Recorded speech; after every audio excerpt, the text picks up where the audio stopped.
So, hi everyone, I'm Joan Blanques Goshen, and for today's video, eto naman i-feature ko si longan. So, this is a longan fruit, commonly in the China, India, and Southeast Asian nations like Vietnam, Thailand, Philippines, Cambodia. So, ito naman siya is from Vietnam, but natikman ko na to before sa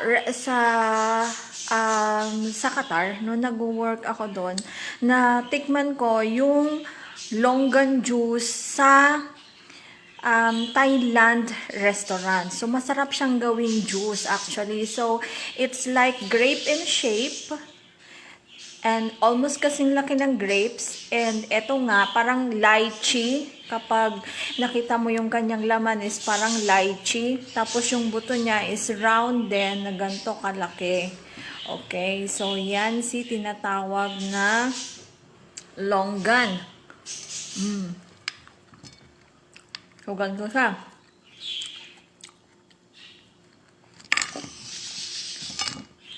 From Vietnam to kasi yung tita ko tsaka pinsan ko nag-travel sila ng Vietnam.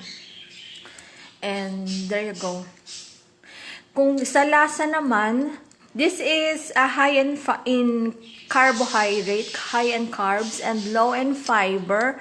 And kung sa lasa naman, mas matamis yung grapes or lychee. Mas matamis sila compare dito. Tapos yung texture niya, parang lansones, pero mas soft naman yung lansones. Ito medyo strong.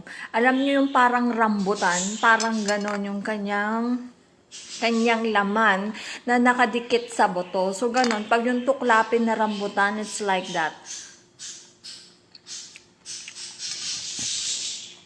Mahal din yung per kilo nito, lalo na dito sa Pilipinas. Yung mga fruits na ganito, is medyo mahal, of course. So, that's good for today. See you again.